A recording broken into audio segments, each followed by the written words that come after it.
Have you ever had car troubles and had to be somewhere right away? Yeah, I had to walk here today.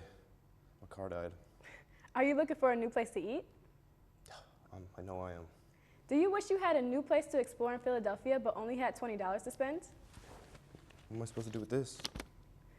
Any Well, ideas? well, in this episode of Everyday Explorers, we will answer all your questions and more. Stay tuned.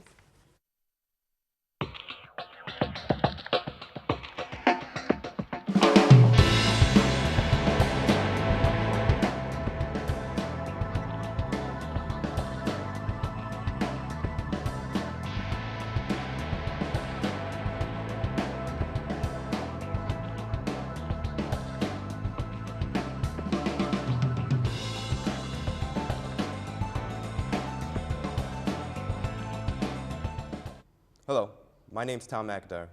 And I'm Amanda Keaton, and we're your hosts for this episode of Everyday Explorers, where we show you some places you've never visited and tips on how to improve your life while living in Philadelphia.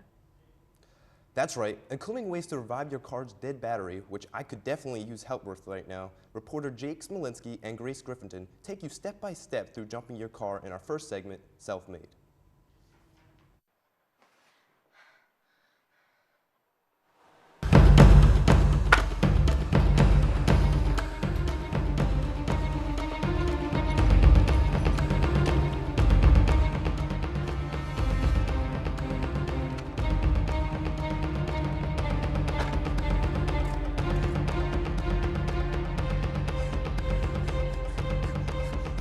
You never know when situations like that are going to strike. I'm Jake Smolinski. I have a friend who's a mechanic, and I'm here in this episode of Self-Made, and I'm going to teach you how to jumpstart your car.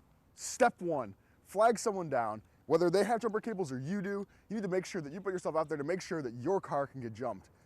Step two, you have to make sure that the other person pulls up and you have enough space where the car is not touching, but the cables are able to run from side to side. Step three is to make sure that you turn off the ignition and anything that is draining battery in the working car, whether it's music or the lights.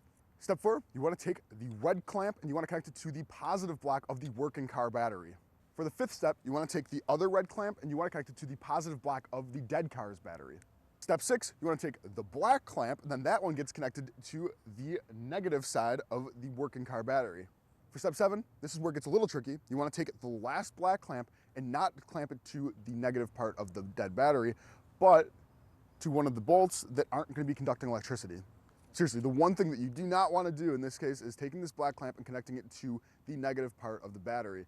This needs to go on an unpainted nut or bolt that's somewhere inside the car, but just not the negative part of the battery. I have no idea why, but hey, just don't do it. You don't want your car to blow up. Now for step 8, what you need to do is check all the cables and make sure that everything is secure and nothing is loose or is going to fall off.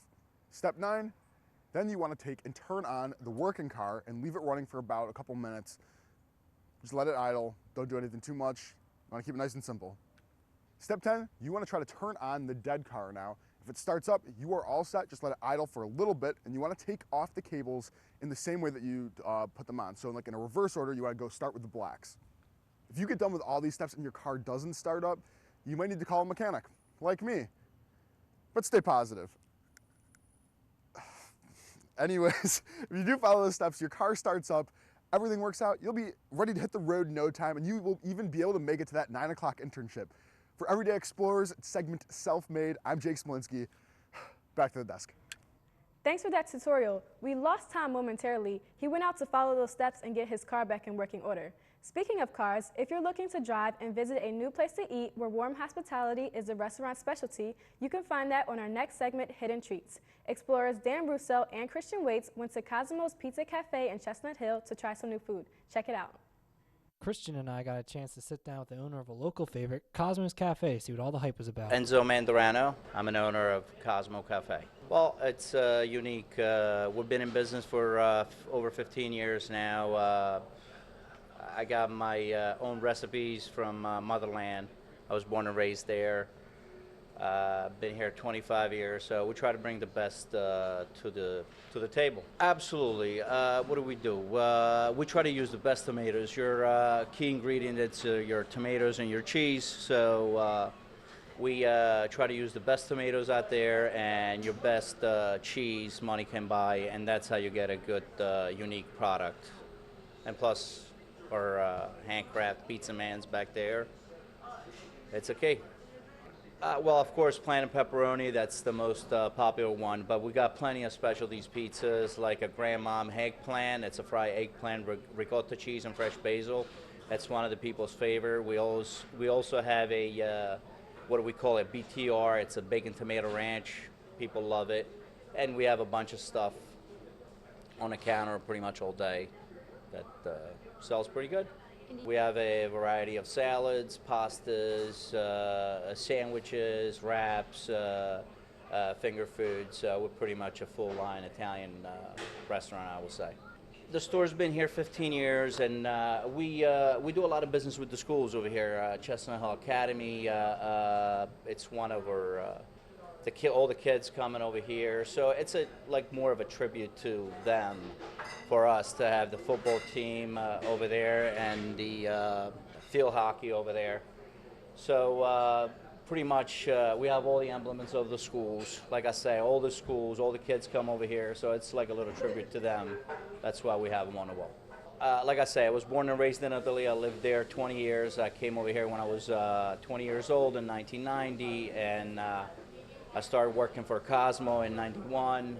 I became an owner 2004, and I just love what I'm doing, and that's it. Using the finest ingredients around and a cooking method straight out of the motherland, Enzo ensures Cosmos is like no other pizza joint in the city. Back to you guys. Okay guys, I'm back. I jumped my car so I can definitely visit Cosmos after work. Or maybe my coworker and I, or co-host and I, can go together for lunch. We could, Tom, or we could check out Chinatown, where ethnic food and shopping are easy to find. Mark Lynch is going to tell us all about it. Yeah, actually I had the chance to go with Mark, and we had a blast checking out the shops and grabbing a bite to eat, which you will see in our next segment, the $20 Challenge, where you learn ways to have affordable fun.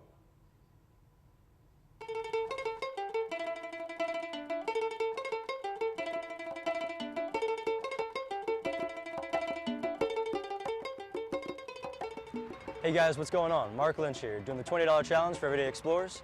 Just got off the subway here at Chinatown, which means I used my first $5. And maybe now I'm gonna go walk around, eat some food, see some sights, get some souvenirs, and try and spend this $20 the right way. Let's check it out.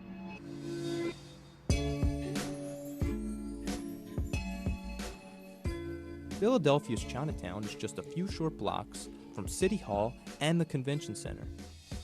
Experience Chinese culture by going into shops that have red lanterns hanging from ceilings and porcelain statues all around.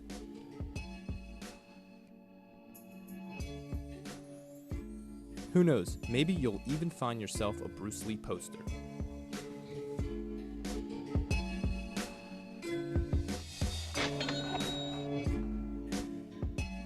The neighborhood is packed with restaurants and stores that represent a variety of Asian cultures. Nanzu Hand-Drawn Noodle House is located on 1022 Ray Street. Known for having the best hand-drawn noodles in the city, Nanzu also serves up a tasty fried dumpling dish. It's a great place to get quality food for an affordable price.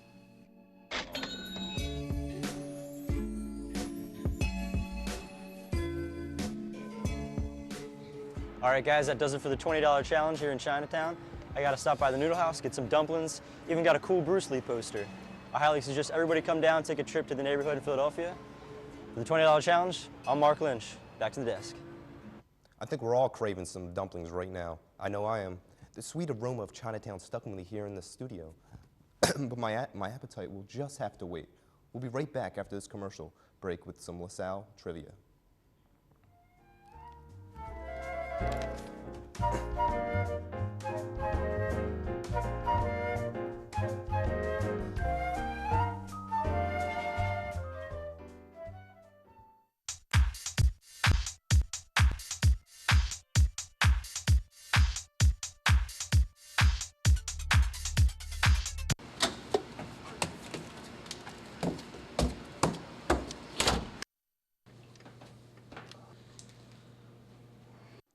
Life is hard. Effective consent is simple. Do not make hookup decisions if you won't remember them. For more information on sexual assault, visit nomore.org.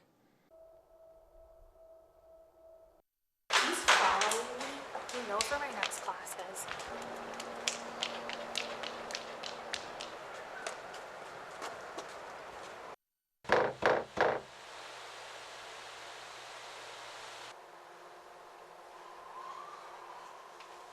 31% of female victims stalked by an intimate partner were sexually assaulted by that partner. For more help, visit www.victim.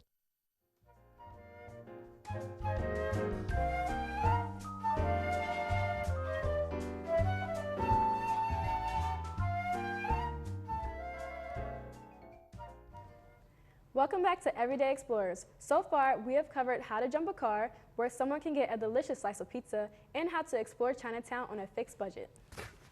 Oh, I'm so happy I can now drive my car to these different places LaSallians have visited. I'm especially eager to ask my co-host if she would like to visit one of these places. Anyway, our reporters went about campus and tried to stump their fellow explorers with LaSalle questions on this segment, Getting Schooled. In this segment, we asked current LaSalle students trivia questions to see how well they knew about their campus and LaSalle's history. Let's begin with our first question and see how they did. What year did LaSalle achieve university status? 1986. 64. Let's go 84. LaSalle achieved university status in 1984. Where is the statue of John Baptiste de LaSalle located? Out there, right? Is it like the entrance? Is that what it's called? The gate at 19th and Only. The statue is located between the admissions building and College Hall, or the 19th Street Gate. True or false? The McShane building was named after John McShane, who built the Pentagon and the Jefferson Memorial. False. False. True. True. John McShane built the building and it was named after him. He also built the Pentagon and the Jefferson Memorial. Who is the famous painter that lived in the Peel House? I have no idea. Robert Peel, because I have no clue. Charles Peel. Charles Wilson Peel lived in what is now called the Peel House on campus. Peel is the reason why we know what many of America's founding fathers looked like. True or false? The first two buildings on LaSalle's campus were the Colony Library and North Dorms. False. What were the first two buildings? The College Hall is one of them. Worcester and College Hall and Worcester? The first two buildings on campus were the Christian Brothers Residence and Worcester Hall. Did Worcester used to be a middle school or a high school? Middle school? I would say like a high school. Worcester Hall used to be LaSalle College High School. True or false? LaSalle's Art Museum is the second largest collegiate art museum on the Northeast. False. True. Yes, behind Princeton. What he said. Last question, and this is a good one. In 1934, LaSalle posted an undefeated season in what sport? Basketball? No. Field hockey. Rowing? Ice hockey? Do we have football then? We did have football then, didn't we? We did have football then. Was it football? LaSalle's football team had an undefeated season in 1934. We really try to trip them up with that question. We want to thank the students who participated in this segment of Get Schooled. LaSalle students know a lot about their university, but I think they still got schooled. It must be hard being a college student, balancing jobs, internships, leadership positions, service, and academics. Let's narrow in on this college student in our next segment, A Day in the Life, where we get inside Amanda Giancola's mind for the day. My name's Amanda Giancola, and this is A Day in My Life.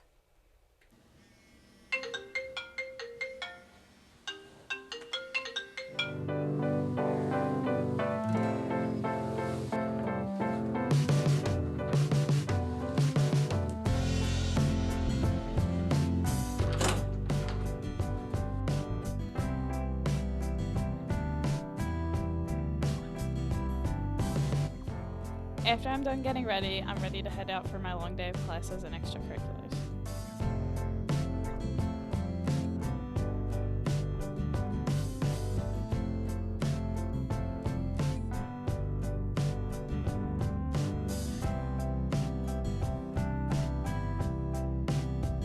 My first class on Tuesdays is Comm Law from 11 till 12:15.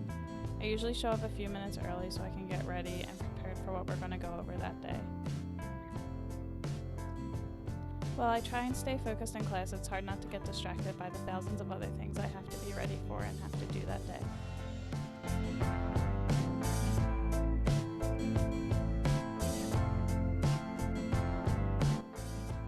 After class, I either head back home or to the comm lounge to work on my homework. In addition to doing homework, I also have to worry about my part-time job at the Philadelphia Inquirer, where I work in the high school sports department and have to get the scores to games from high school coaches. I'm also super nervous about registration coming up for my spring semester of junior year.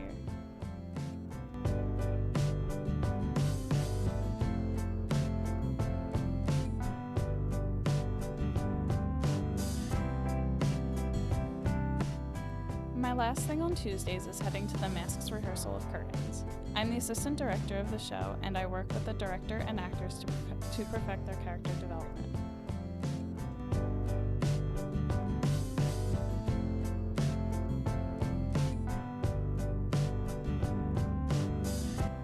After a 12-hour day, I'm finally back home and more than ready to get back in bed, but not before setting alarms to do it all over again tomorrow.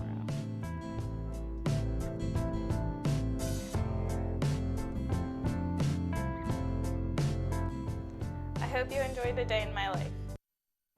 It can be hard balancing multiple lives as a student. I can see how it can be a struggle with all those responsibilities. Hey Amanda, I'm struggling too. I'm struggling with love.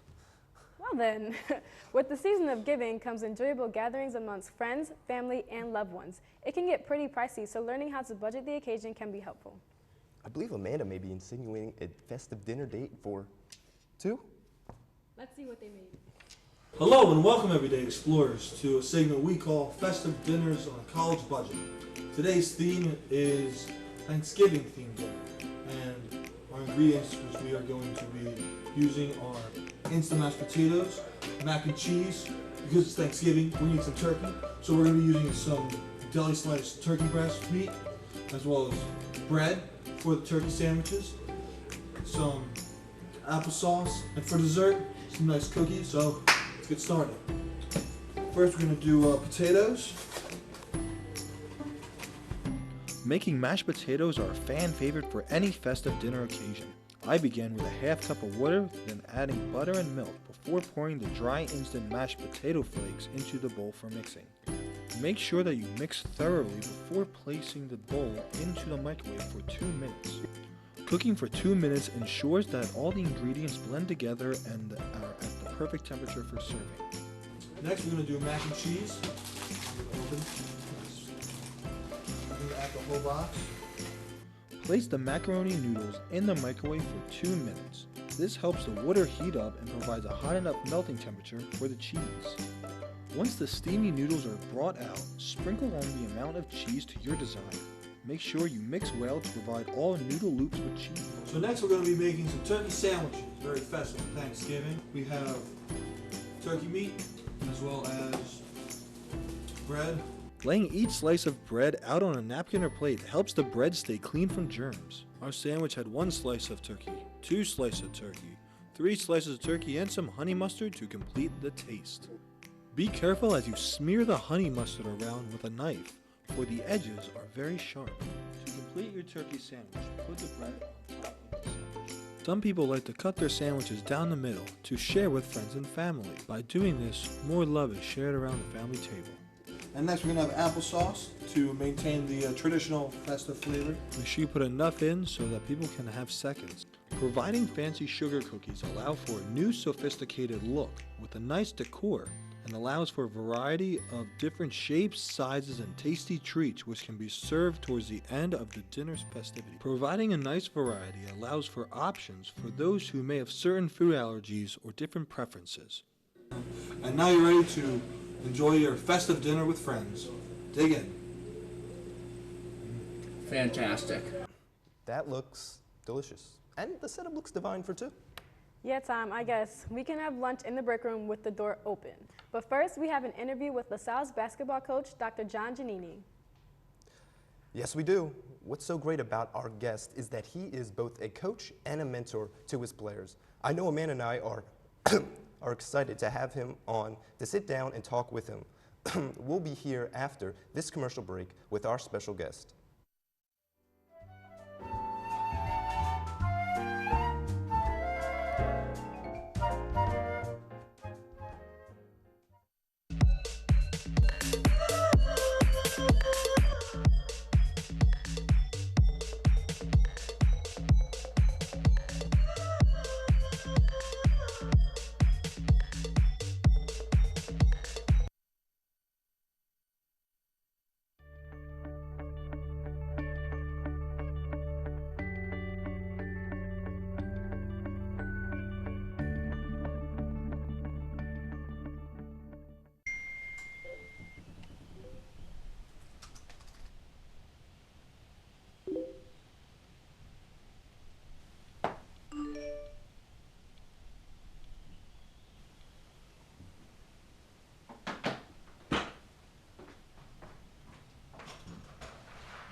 here with Dr. John Giannini, LaSalle's beloved basketball coach. Thanks for being here with us, Coach G. Oh, it's my pleasure. Thanks for having me. Absolutely. All right, so Amanda, you want to ask the first question? Sure. So where are you from initially? Chicago. Very yeah, nice. still a big Bears fan, and other than that, I'm all Philly now. All Philly. All right. Philly. Are you a Phillies sports fan? You know, I'm a fan of the Bears and the team I'm coaching, the Explorers. Everything else I support. I'm never going to root against Philly. Phillies, we love the city, and we're lucky to be here. So I won't root against them, but my heart's with the Explorers and the Bears. Okay, good to hear. All right, so you actually have a doctorate in, was it kinesiology and a specialization in sports psychology. What kind of drew you to basketball, though, after having a doctorate like that? What was the big thing? Were you always a big sports fan? Were you always a big basketball fan? It's a great question. I grew up loving basketball, and I was a psychology major. In my senior year, we had a project in a theories of motivation class to pick a behavior of someone you knew and analyze it with the theories we looked at in class. So I wanted to know why I loved basketball so much. I wasn't a scholarship player. I wasn't going to be a pro, but I loved it. And that's how I became aware of sports psychology, just the way there's child psychology or organizational psychology or social psychology. You could study the behavior of athletes. So I said, wow, this combines my love of sport with my interest in psychology. I wanted to go on and be a great sports psychologist. But a part of getting through grad school is getting a grad assistantship. And I asked the coach, Tommy Newman at North Texas, if I could be a grad assistant. So I was a grad assistant coach at North Texas and a grad assistant coach at Illinois. And you know, I coached my way through grad school and just stuck with it. Wow, that's really cool. So when you're not at LaSalle and you're not coaching, what do you like to do for fun? I only get to do it 1 week a year. I love fishing, and not just any kind of fishing. I go up to northern Wisconsin where there's eagles and bears, and I love the Schuylkill and I love the city, but when I go fishing, I like it to be like the whole experience. So when I'm not doing it, I'm reading about it or watching it, and of course I love being with my family, Donna, Brianna, and Jamie, or watching the Bears 16 Sundays a year. So that's it, the Bears, my fishing stuff, and Donna, Jamie, and Brianna. That's fun. Yeah, thanks. All right, we also, people at LaSalle may see you running around the track here at LaSalle. Is that a big part of your workout every day? You try to run as much as possible? You know, it's a part of getting older and fitting into my suits. My suits cost a lot, and I'd like to fit into them. But even more than that, it's just staying healthy. And there's this research that shows your health in your 60s, 70s, 80s is best predicted by your health in your 50s, because it's hard to get into great shape in your 60s and 70s, but people who have those habits tend to do better. So it's really for health, and like I said, so I can fit in my pants. That's some really good tips. So do you interact with other students besides your athletes and, you know, coaching them? Not as much as I'd like to. I do whenever I can, but you know, my job's pretty much around the clock basketball, whether it's recruiting or coaching or game preparation or dealing with alums or media. So a lot of it is adults. A lot of it is videotape and travel and recruiting. A lot of it is meeting with my staff, trying to figure out what we're going to do. And of course, a lot of time with my own student athletes. I wish I had more time, because I think this is kind of the real world. Basketball is a small part of the university, an important part, a very visible part. But I like like anyone, I like getting outside of the office and away from my job once in a while. So I wish I did it more. When you coach, when the beginning of the season starts, is there what are your impressions of the team every year? What do you kind of like look to see for where you can kind of predict how good are we going to be? Well, you shouldn't actually predict too much, because you really don't know. That's why you play the games. In fact, at one point last year we were playing great, and the most reliable statistical predictions, Ken Pomeroy's predicted we were going to win the rest of our games. And that was actually the toughest part. We didn't do as well. So you can never predict. But the goal is always to go to the NCAA tournament or the NIT, because those are the best teams in the country and you want to be in that group. So those are always the goals. But every team's a little bit different. Some of you could need more positivity, some of you need to push more, and some of you need to maybe be more post-oriented, some more shooting-oriented. And you always need to emphasize something a little bit different, because no two groups are the same. So you study your team and you treat them differently accordingly, but you always want to get to the NCAA tournament. Well, Coach Giannini, I really appreciate you for coming on. We really appreciate it. Thank you so much. Hey, thanks for having me. Absolutely. Thank you for your time, Coach G. Like we said before, we're here today here for Everyday Explorers. We appreciate a true LaSallian with us on the show. Unfortunately, we have to wrap up, but if you want to keep up with Everyday Explorers, feel free to check us out on our social media pages, YouTube, Facebook, Twitter, and Instagram. Thanks for watching Everyday Explorers. We hope you learn more about Philadelphia, being a college student, and fun, and just simple ways to enrich your days. We also hope you had as much fun as we did. For LaSalle TV, I'm Tom McIntyre. And I'm Amanda Keaton. Have a great week.